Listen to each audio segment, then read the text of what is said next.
l'idée de personnalisation des parcours éducatifs ou d'individualisation, puisque en fait, on a commencé par appeler ça individualisation, est parfaitement cohérente avec l'hégémonie actuelle de l'idéologie néolibérale. Donc c'est la première chose que je voudrais souligner, hein, c'est que cette idéologie, qui est hégémonique depuis les années 80 en France et en Occident, n'est rien d'autre que l'idée que l'individu voilà, n'est retenu par aucune autre attache que ses aspirations et ses intérêts. Et donc en matière éducative, cela donne la liberté des choix pour les familles, par exemple pour choisir leur école, ensuite pour choisir leur classe, leurs professeurs, leur parcours, leur contenu d'enseignement, voire leurs règles de vie scolaire, pourquoi pas.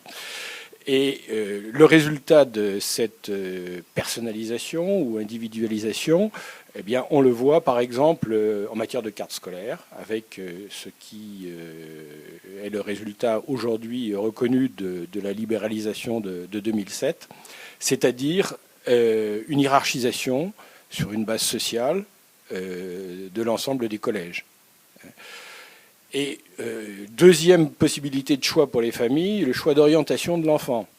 Et là, on a des études qui montrent que, par exemple, au collège, sur les 37 points de discrimination entre les enfants d'ouvriers et les enfants de cadres dont le collège est responsable en matière de réussite scolaire, eh bien, il y en a la moitié qui est due à l'orientation.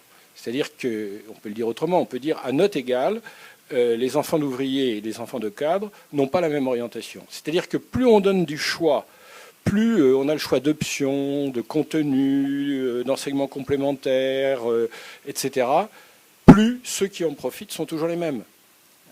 Et donc, cette idée d'individualisation, elle est parfaitement conforme aux intérêts des classes supérieures.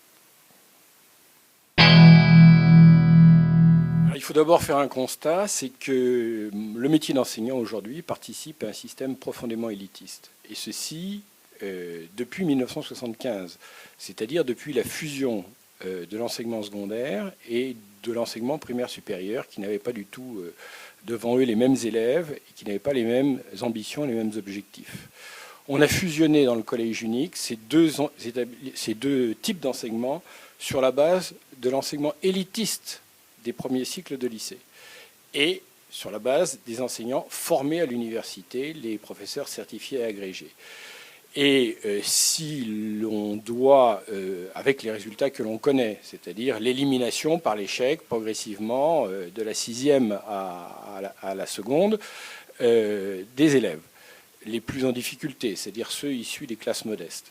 Si on doit faire évoluer le métier d'enseignant, c'est donc pour retrouver les ambitions qu'avait à l'époque l'enseignement primaire supérieur, c'est-à-dire faire réussir les élèves issus des classes moyennes et des classes populaires. Alors, si je regarde maintenant la formation des enseignants telle qu'elle était jusqu'à la masterisation et telle qu'elle est depuis, je m'aperçois que cette formation est parfaitement cohérente avec l'objectif élitiste de l'enseignement secondaire actuel. En effet, les professeurs ne bénéficient d'aucune formation professionnelle devant des élèves. Ils sont simplement des personnes qui sont du plus haut niveau dans leur discipline et qui sont parfaitement adaptés à faire réussir les élèves qui, on pourrait dire, réussiraient de toute façon sans eux. C'est d'ailleurs le constat de l'évaluation PISA 2009 qui montre que la France est le pays du monde où la corrélation entre l'origine sociale des élèves et leurs résultats est la plus forte.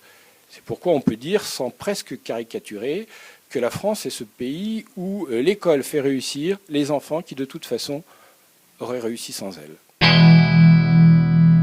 Alors, en 2012, imaginons un nouveau président de la République de gauche arrive au pouvoir. Je ne pense pas qu'en matière éducative, on soit dans la logique dite des 100 jours, c'est-à-dire des mesures radicales qui doivent être prises en rupture avec la politique précédente. En matière éducative, il faut du temps, il faut de la continuité, et donc je pense que un nouveau président de la République devrait arriver avec un projet pour un quinquennat et une bonne analyse. L'analyse, c'est que, selon moi, on a un système éducatif qui est élitiste pour 4 raisons. Tout d'abord, au niveau supérieur, le dualisme entre l'université et les grandes écoles, qui polarise l'ensemble.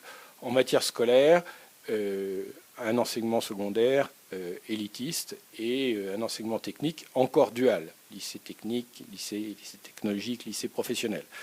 Et puis des établissements qui sont de plus en plus hiérarchisés sur une base sociale et de réussite scolaire.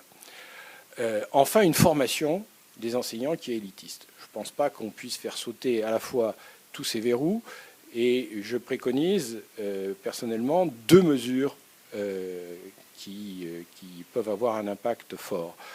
La première, c'est de rapprocher l'école primaire du collège pour reconstituer les ambitions anciennes du primaire supérieur, c'est-à-dire un enseignement qui est dédié à la réussite de tous, et en particulier de ceux qui ne réussissent pas actuellement.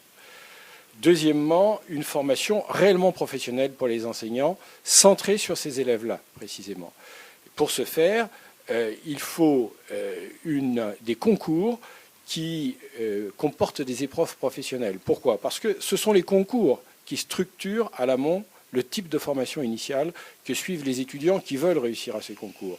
Donc il faut introduire très vite des épreuves professionnelles dans ces concours.